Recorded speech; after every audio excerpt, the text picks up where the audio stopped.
అప్లయన్స్కి మన great management CEO తరఫున మనకు వచ్చిన రాజేశ్వరి గారికి, నందకిషోర్ గారికి, అదే రకంగా శ్రీకాంత్ గారికి first of all thank you so much అండి. మొదటిగా మీ అందరికీ శివరాత్రి శుభాకాంక్షలు. ఎస్, నా పేరు రంజిత్ అండి. బిఫోర్ వెస్టేజ్ రాకముందు నాది ఆంధ్ర శ్రీకాకుళం దగ్గర చిన్న పల్లెటూరు. చిన్నప్పుడు ఫాదర్ ఎక్స్పైర్ అయిపోతే కర్లమిల్లో కూలి పని చేసేవాడిని లేబర్గా. 150 కర్లమిల్ పని చేస్తూ 6,000 రూపాయలు జీతం తీసుకునేవాడిని. సో అలాంటి ఒక సందర్భంలో లైఫ్ లీడ్ చేయడం చాలా కష్టం ఉండేది. అలాంటి సందర్భంలో 2013లో డిఆర్కే రాజు గారు వెస్టేజ్ ప్లాన్ ప్లాన్ చేసిన తర్వాత ఒక మీటింగ్ అటెండ్ అయ్యాను. సో ఈరోజు మనకి ఒక మెంటర్గా ఒక విన్న వ్యక్తి జే మంజునాథ్ గారికి ఒకసారి జోరుగా క్లాప్స్ అండి. సో మంజునాథ్ గారు ఆధ్వర్యంలో మీటింగ్ వెళ్ళి స్టార్ట్ చేసాం, వెస్టేజ్ టేకప్ చేసాం. సో 157 రూపీస్ నుంచి నా జర్నీ స్టార్ట్ అయింది. ఫస్ట్లో వెస్టేజ్ బిలీవ్ చేయలేదు.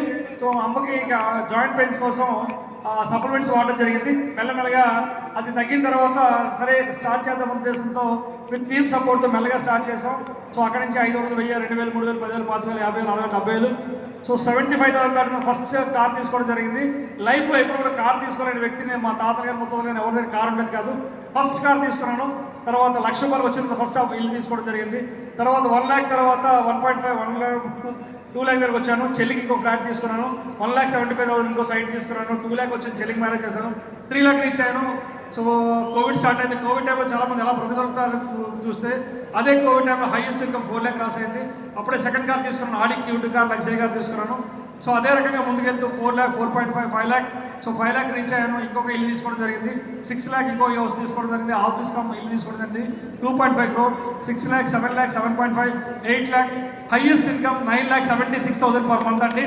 సో అదే రకంగా స్టాక్ పాయింట్ 2.5 lakhs. ఇంకో ఐడి ఉంది మా ఇంట్లోనే, మా మాయ గారిది, 2.5 lakhs. ఆన్ అండ్ యావరేజ్గా పర్ మంత్ 14 lakh హైయెస్ట్ వస్తే యావరేజ్గా 10 lakh ప్లస్ ఇన్కమ్ వస్తుంది. సో ఇవన్నిటికీ సపోర్ట్ అంతా మీ అందరూ టీమ్ హెల్పింగ్ హ్యాండ్స్లో ప్రతి ఒక్క లీడర్ సపోర్ట్ చేస్తారు కనుక ఈరోజు రంజిత్ ఇలా ఇచ్చాడు. సో ఒక లక్ష్యంతో పనిచేస్తానండి. 2030 కల్లా ఖచ్చితంగా టీమ్ హెల్పింగ్ హ్యాండ్లో 1000 కుటుంబాలు 1 lakh ఇప్పించే లక్ష్యంతో పోరాడుతున్నాను. ఇప్పటివరకు రంజిత్ టీంలో 276 మంది కార్లు తీసుకున్నారు. అదే రకంగా ఇప్పటివరకు 300 మంది ఫారెన్ ట్రిప్స్ రీచ్ అయ్యారు. అదే రకంగా ఇప్పటివరకు 76 members 1 lakh ప్లస్ రీచ్ అయ్యారు. సో అదే రకంగా ఫ్యూచర్లో ఇంకా చాలా మంచి అచీవ్మెంట్స్ తీసుకోవాలి, మంచి స్థాయిగా కోరుకుంటానండి. సో ఉన్నట్టు ఇక్కడంతా మీరు అబ్జర్వ్ చేయాల్సిన ఒకటండి, ఇక్కడ లీడర్స్ అందరూ ఒకప్పుడు వచ్చేటప్పుడు ఎలా ఉన్నారు, ఈరోజు ఎలా ఉన్నారు. సో దయచేసి ఇక్కడికి వచ్చిన వాళ్ళు సిల్లీగా తీసుకోవద్దు, సీరియస్గా తీసుకోండి. రంజిత్ ఒక కర్లమిల్లో నార్మల్గా 6,000 రూపాయలు తీసుకునే వ్యక్తి ఈరోజు 10 లక్షలు తీసుకుంటూ, ఆడి గారు తీసుకుంటూ 5 కార్లు తీసుకుంటూ 5 ఇల్లు తీసుకుంటే మీకెందుకు సాధ్యం అవుతుంది. ఈరోజు ప్రపంచంలో అత్యంత ఫారిన్ కంట్రీస్లో స్విట్జర్లాండ్ వెళ్ళాను, జర్మనీ వెళ్ళాను, ఆస్ట్రేలియా వెళ్ళాను, యూకే వెళ్ళాను, దుబాయ్ వెళ్ళాను, సింగపూర్ వెళ్ళాను, 15 ఫారిన్ కంట్రీస్ వెళ్ళాను. ఒక నార్మల్ పర్సన్ నాకు రీచ్ అయితే మీకు ఎందుకు అవ్వదు. సో ఎవరైతే ఇక్కడికి వచ్చారో డెఫినెట్గా ఒక ఆలోచన తీసుకోండి. 100% మీ అందరూ సక్సెస్ఫుల్ అవ్వాలి కోరుకుంటూ నాకు ఈ అవకాశం ఇచ్చినందుకు ప్రతి ఒక్కరికి thank you so much. Wish you well. Thank you so much. చదువుకున్నాను. ఇంట్లో ఆర్థిక పరిస్థితులు బాగోపోవడం వల్ల చదువు మానేశాను. పోనీ ఏదైనా జాబ్ ట్రై చేద్దామని చెప్పేసి రెజ్యూమ్ పట్టుకొని ఒక సెక్యూరిటీ జాబ్కి వెళ్తే ఎప్పుడన్నా నీ హైట్ అద్దంలో చూసుకున్నావా అని చెప్పేసి ప్రశ్నించారు. అప్పుడు ఇంక నేను చేసేదేమీ లేక ఏదో ఒక పని నేర్చుకొని బ్రతకాలి కాబట్టి ఒక ప్లంబర్గా లైఫ్ లీడ్ చేస్తున్నటువంటి టైంలో వెస్టేజ్ అనేటువంటి అవకాశం నా దగ్గరికి వచ్చింది. అయితే మీటింగ్కి వెళ్ళినప్పుడు అక్కడ కూర్చుంటే వాళ్ళందరూ లక్షలు వస్తాయి, ఇందులో జీవితం మారిపోద్ది అని చెప్తుంటే ఏంటి సబ్బులు పేస్ట్లు కొనుక్కుంటే జీవితం మారిపోద్ది అని నమ్మకం లేక ఈ బిజినెస్ దూరం పెట్టాను.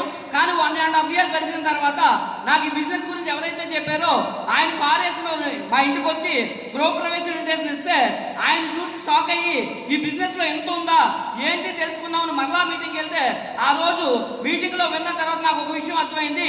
ఈ బిజినెస్ చేయడానికి చదువు అవసరం లేదు, ఈ బిజినెస్ చేయడానికి టాలెంట్ అవసరం లేదు, ఈ బిజినెస్ చేయడానికి హైట్ అవసరం లేదు, ఈ బిజినెస్ చేయడానికి కలర్ అవసరం లేదు, ఈ బిజినెస్ చేయడానికి కేవలం మొహం కడుక్కునే స్నానం చేసే వ్యక్తి ఎవరైనా ఉంటే చాలు ఈ బిజినెస్ లో ఏదైతే అనుకుంటామో అన్ని సాధించవచ్చు. అయితే నేను కూడా ఈ బిజినెస్ చేయొచ్చు అన్నమాట అని చెప్పి ఈ బిజినెస్ స్టార్ట్ చేశాను. మొదటి నెల 1,050 రూపాయలు చెక్ వచ్చింది. అప్పుడు నాకు అర్థమైంది ఇంట్లో కావాల్సిన వస్తువులు కొనుక్కుంటే డబ్బులు ఇవ్వడం ఏంటి, ఇది చాలా అద్భుతంగా ఉంది. ఇందులో ఒక 2 సంవత్సరాలు నిలబెడదాం, కనీసం ఒక 20,000 చెక్ వస్తే రెంట్ కట్టుకొని బ్రతకొచ్చు అనేటువంటి ఆలోచనతో ఈ బిజినెస్ లో నిలబడితే 2వ నెలలో 8,000 వచ్చింది. ఆ తర్వాత అనుకున్నాను గ్యారంటీగా 2 సంవత్సరాలు కాదు సంవత్సరంలో 20,000 వస్తుంది అనుకున్నాను. కానీ కంపెనీ నాకు అవకాశం ఇవ్వలేదు. 3వ నెలలోనే 20,000 వచ్చింది. ఆ తర్వాత అర్థమైంది ఇందులో 20,000 కోసం 30,000 కోసం కోసం పని చేయకూడదు, 1 లక్ష రావాలని టార్గెట్ పెట్టుకుని పనిచేస్తే బాగుంటుంది అనుకున్నాను. అక్కడ నుంచి ప్రతి నెల 42,000, 76,000, అలాగే 91,000 ఇలా క్రాస్ చేసుకుంటూ చెక్కు ప్రతి నెల పెరిగి 1,00,000 చేరుకున్నాను. 1,00,000 చేరుకున్న తర్వాత నాకు అర్థమైందండి ఈ బిజినెస్ అంటే ఏంటో. ఇందులో 1,00,000 కాదు, లక్షలు సంపాదించవచ్చు అని అర్థమైంది. ఆ తర్వాత 1,04,000, 1,07,000, 1,19,000, 1,42,000, 1,74,000, 1,94,000, 2,08,000 ఇలా పోతూ పోతూ త్వరలో వచ్చేటప్పటికి నా చెక్కు 2.5 లక్షల యావరేజ్ గా మెయింటైన్ అయ్యేది. ఇంట్లో ఖాళీగా కూర్చున్న 2.5 లక్షల యావరేజ్ గా ప్రతి నెల కంపెనీ నుంచి తీసుకోవడం ద్వారా ఈ బిజినెస్ ఏంటో, ఈ బిజినెస్ తాలూకా పవర్ ఏంటో నాకు అర్థమైంది. అప్పుడు ఇంకా ఈ బిజినెస్ లో ముందుకెళ్లాలనేటువంటి ఆలోచనతో ఈవెంట్స్ పెంచుకుంటూ అప్లయన్స్ తాలూకా గైడ్లైన్స్ లో ముందుకెళ్తుంటే 3,24,000, 4,25,000, ఆ తర్వాత ఐఎస్ చెక్ 5,65,900 రూపాయలు వెస్టేజ్ ద్వారా తీసుకోవడం జరిగింది. వెస్టేజ్ లో మొట్టమొదటి కారు స్విఫ్ట్ కార్ కొన్నాను. మరి ప్రెజెంట్ వెస్టేజ్ కంపెనీ ద్వారా మరి worth of 75 lakhs BMW X1 అనేటువంటి కారులో తిరుగుతున్నాను. వెస్టేజ్ ద్వారా 2 ఇల్లు కొనుక్కున్నాను. వెస్టేజ్ ద్వారా సంవత్సరానికి 2 ఫారెన్స్ ఎంజాయ్ చేస్తున్నాను. ఇదంతా కేవలం బిగినింగ్ మాత్రమే. అసలైనటువంటి లైఫ్ అనేది విఎంసీఎం అనేటువంటి టార్గెట్ పెట్టుకొని పనిచేస్తాను. Very coming soon 2026 success year అని భావించి 2026లో విఎంసీఎం అవుతారని భావిస్తూ thank you very much. Wish you well. మీ ఈశ్వర్.